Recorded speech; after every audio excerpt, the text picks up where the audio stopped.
Hello, everyone. Welcome to Convo with the Champions.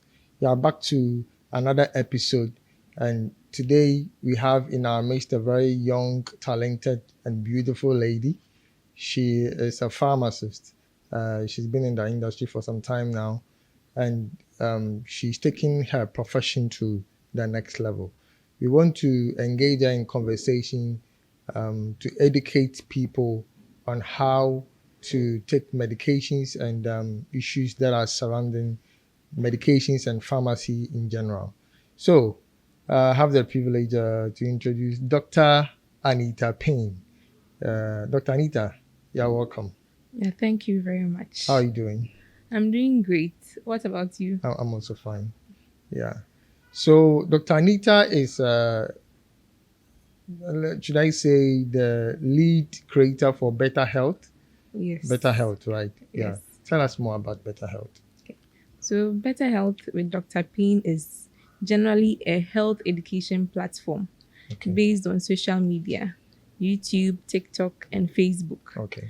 The main anchor is to help people understand more about their education, understand more about their medication, Okay. how to take their medication errors, and it's authentic, Okay. right from the pharmacist herself.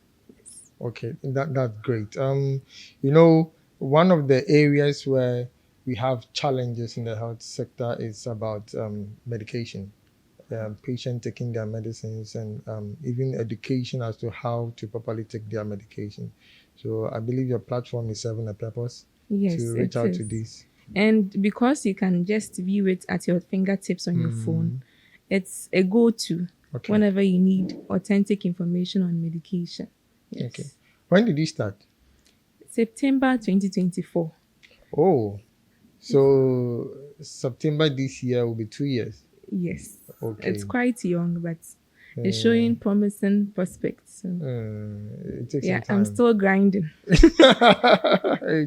We shall pay off. So this year September, you should let us celebrate. Maybe 2 years anniversary or something Yes, like that. like a small party, Uh-huh. and to celebrate the loyal fans and supporters as well. Exactly.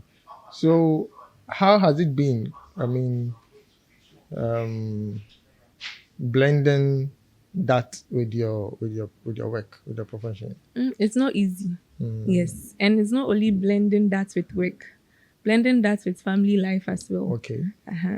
So making time for recording videos, editing, going to work. It's a whole ball game. Yes, and it all boils down on time management. Yes. Okay. Yeah. All right. So tell us, what are some of the things that you've been educating people on the platform? So the first video I made on Better Health with Dr. Payne was on how to take your medication properly Okay. and how to understand your prescription when you are giving that at the hospital or at any health facility. Yes.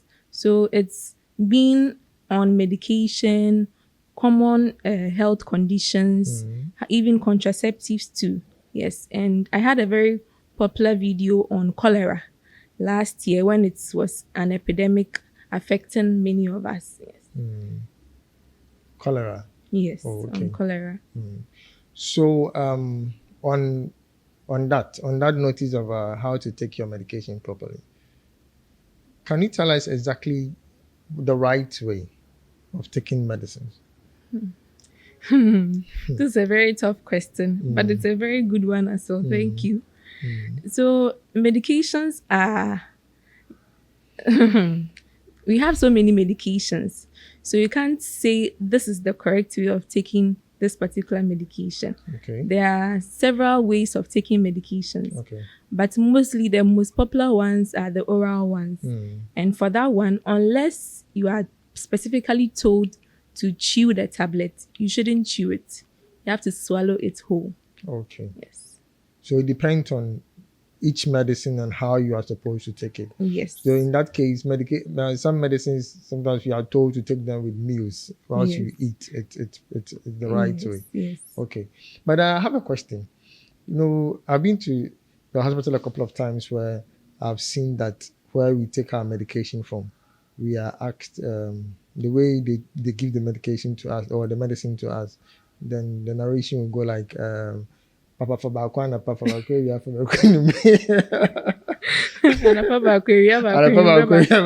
Bakwana. I mean, what is that? Something I feel like it's off somewhere because Yes. if you say anapa could mean if it's not even 12 o'clock yet, it's still morning. Even 11:59 a.m. is still morning. It's still morning. So what's the And right the person could take Mm. one at 11 and take the other at 12. Mm. So the right way is to split the 24 hours into 3. Okay. So each tablet will be taken 8 hourly apart. Mm. That's why it's 1 3 times. Mm. But the right thing is you take one 8 hours before you take the second one, then the third one. Oh, That's okay. how it's supposed to be taken. Oh, Yes. okay. So the right way would have been to give the person the actual time to take it so that the person would or the patient would go according to that. Yes. Mm. Okay, so the one at the pharmacy is supposed to indicate exactly the time where it to be appropriate and help with the calculation Yes. on the Yes. Yes. And in healthcare, there are two things. Okay. One is adherence and the other is compliance. Adherence is you telling the patient what to do, and compliance is you planning how the patient will take the medication with them. So someone might wake up at 6. That's the usual time the person wakes up and eats breakfast at 7. Another person would wake up at 8 and eat breakfast around 10 or even skip breakfast. So in that case, what's the right way to help the person take the medication at the right time? So with compliance, you help to plan the medication regimen with the person.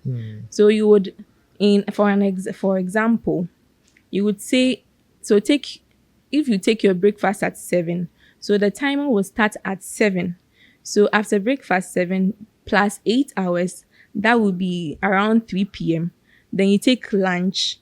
Then if the person would take supper, that would be around 3 plus 8 will be around 11 p.m. 11, yeah. But 11 p.m. is too late, and the person wouldn't be able to wake up at that time to eat and then take the medicine. So in that instance, what's the right way? So compliance really takes a toll when you are helping the person to adhere to their medication regimen. Yes. Oh, okay.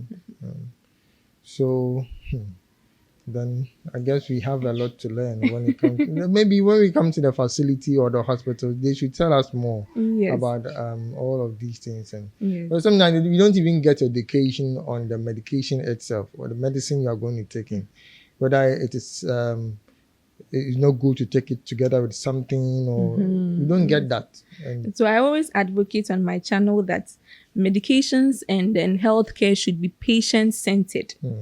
Each person and how their treatment or their medications should be planned for them. That helps to put the patient at the center of okay. their healthcare. And it's also for the best. Okay. Yes. Okay. Thank you for that. So you work in a hospital as well Yes, please. as the head of pharmacy. Yes, please. How is work? Work is good. Work is good. Yes. Pharmacist. Tell me something. What causes shortage of medicines in the hospital?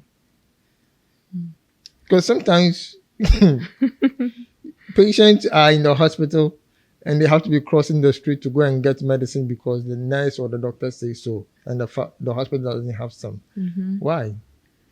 That's a huge, difficult question. So sometimes it could be to supplier.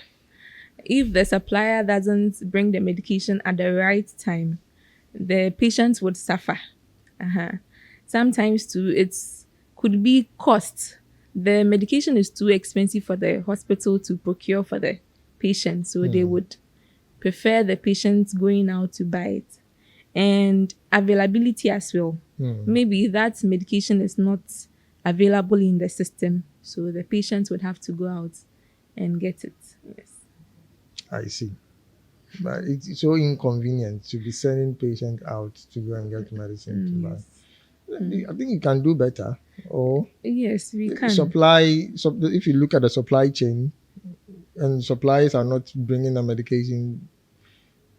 And you see, there's a chain of command when it comes to procuring medicine. You can't just get up and then procure medicines into the hospital.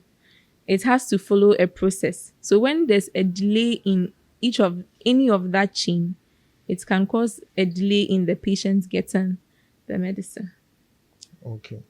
So it has nothing to do with maybe financing or insurance not paying early, and because of that, you are not getting medicines at the hospital. And finance plays a huge role in patients not getting their medicine. For instance, if the supplier has not been paid, the supplier wouldn't supply promptly till they've been paid. And if insurance hasn't paid, the supplier won't also be paid because that's the money they are going to use to pay the supplier. Then that will cause the delay as well. So my question: sometimes we get these complaints. Now, hospital no what's in there do insurance and cover. So other material. Is it always the same? Must it always be that if you go to the hospital without health insurance, all services, especially with medicines, are supposed to be covered by the NHI?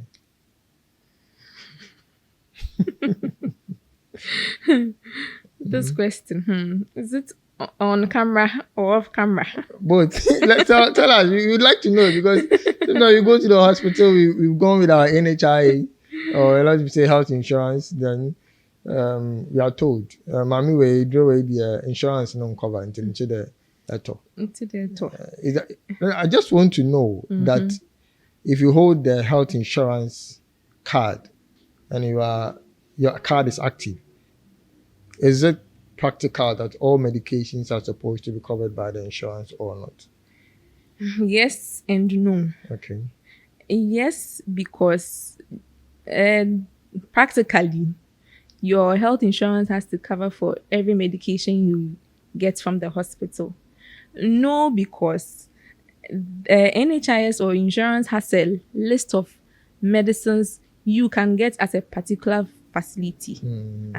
And if you are not at, if those list of medications are If your medicine doesn't fall within the that list, category, okay. you can't have that medication being covered by insurance. Oh, okay. So it doesn't cover all medication. Yes. And even for some private insurance companies too, they wouldn't pay for certain medications because they don't see them as vital. They see them as something you can do without or you can pay out of your pocket. So sometimes the patient has to cover for those costs. For those costs. Yes. Okay.